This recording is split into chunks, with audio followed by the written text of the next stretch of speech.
ఓం గణపతయే నమః. ఓం గురుభ్యో నమః. ఓం సరస్వత్యే నమః. భజ గోవిందం భజ గోవిందం గోవిందం భజ మూఢమతే. ఓ మూఢుడా, ఎప్పుడు నిరంతర చింతన కాకుండా ఆ గోవిందనామాలు కొంచెమైనా స్మరించు. గోవిందా గోవిందా, శ్రీనివాస గోవింద, శ్రీ వెంకటేశ గోవింద, సాంబ సదాశివ సాంబ శివ అని నిరంతరము జపించు. నీ సంసారంలో ఉన్న బాధలన్నీ తొలగించమని ఆ భగవంతుణ్ణి వేడుకో. అంగంగళితం జలితం ముండం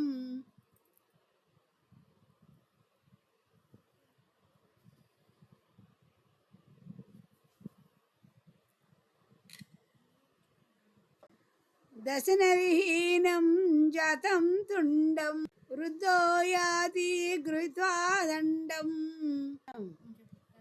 తద్వినముంచతి ఆశాపిండం. భజ గోవిందం భజ గోవిందం గోవిందం భజ మూఢమతే. మన శరీర అవయవాలను శుష్కించిపోతూ ఉన్నాయి. మనకు 60 ఏళ్ళు దాటిపోతుంది. అయినా కూడా శరీరంలో నరాలు, కండరాలు, ఎముకలు పటుత్వం తగ్గిపోతున్నాయి. కానీ మనం అంత వయసు అనుకోవడానికి బాధపడుతున్నాము. మన శరీరము ఇంకా యవ్వనంలో ఉండాలని కోరికలు పెంచుకుంటూ ఉన్నాము. 60 ఏళ్ళు వచ్చిందే అని అంటే ఫీల్ అవుతున్నాము. లేదు, మేము 16 ఏళ్ల కుర్రవాళ్ళమే, మా వయసు అంత కాలేదు అని రంగులేసుకుంటున్నాము. అలాగే మాటలో స్పష్టత రాకపోయినా, 70 ఏళ్ళు దాటిపోతే మాటలో స్పష్టత రాకపోయినా మాటలతో స్పష్టత రావడం కోసం ఎంతో ప్రయత్నిస్తున్నాము. కాబట్టి మనలో వయసు పోయే కొద్దీ మనకు కామాలు, వికారాలు ఎక్కువైపోతున్నాయే. కానీ అది తగ్గించుకొని భగవంతుని చింతనలోకి పోదామా? మనం తపన పడుతూనే ఉన్నాం. 60 ఏళ్ళు దాటిందే, 60 ఏళ్ళు దాటలేదే, 80 ఏళ్ళు వచ్చాయి, ఇంకా కోరికలు పెరిగిపోతున్నాయి. కానీ ఆ చికెన్ తింటామా, లేకుంటే ఆ డ్రింక్ తాగుదామా, మజ్జిగ తాగుతామా, ఇవన్నీ కూడా కోరికలు. మంచి డ్రెస్ వేసుకుందామా, ఆవు పన్నీళ్ళు వేసుకుందామా, షార్ట్లు వేసుకుందామా అని కోరికలు. తలకు రంగు వేసుకుందామా, పరిగెత్తుకుంటూ పోదామా అని 60 ఏళ్ళ వయసు దాటిన తర్వాత 80 ఏళ్ళ వయసు వచ్చిన మన యంగ్స్టర్స్ లాగా వాళ్ళతో సమానంగా ప్రవర్తించాలని ఉంటాము. కాబట్టి అలాంటివన్నీ వద్దు.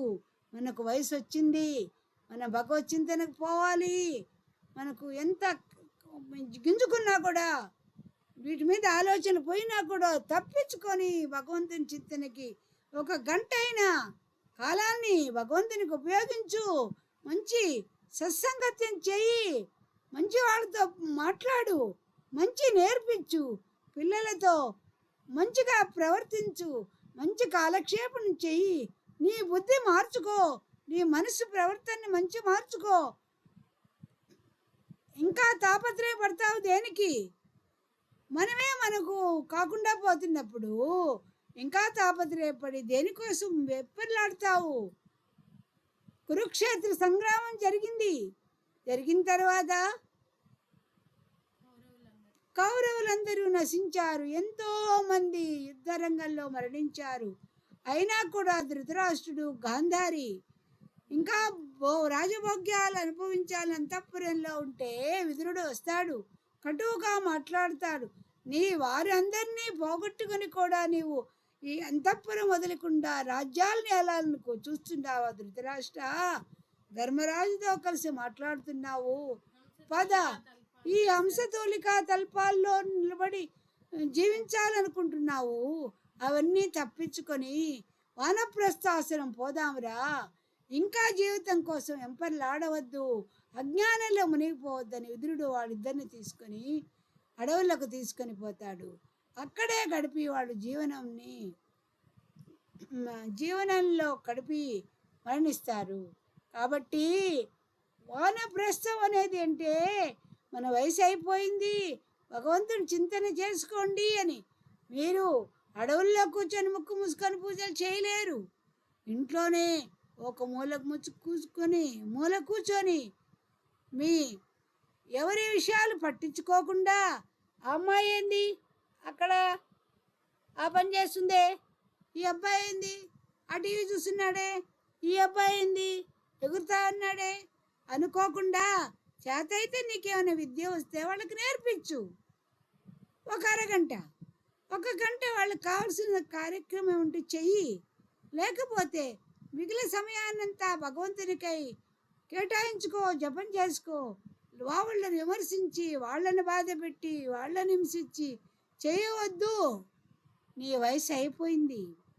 అంతవరకు ఇప్పుడు దాకా నువ్వు ఒక హిట్లర్ లాగానో, ఒక యజమాని లాగానో, నీ ఇంట్లోనూ ఒక సీఎం లాగా ప్రవర్తించవచ్చు.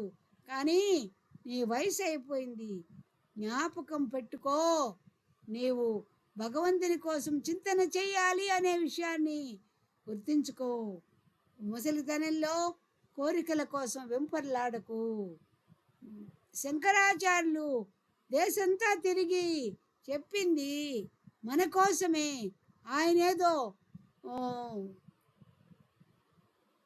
దాని గురించి ఆలోచించి చేయాలి కాదు.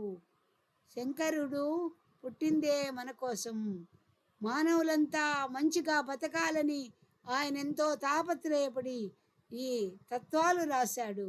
కాబట్టి భజ గోవిందం భజ గోవిందం గోవిందం భజ మూఢమతే. ఓ మూఢుడా, భగవంతుని గురించి చింతన చెయ్యి. ఆధ్యాత్మిక చింతన చిన్న వయసు నుంచి అలవరుచుకో. మంచివాడిగా మారు, మంచి ప్రవర్తనతో ఉండు, ప్రపంచాన్ని మంచిగా మార్చు అని ఆయన ఉపదేశించాడు.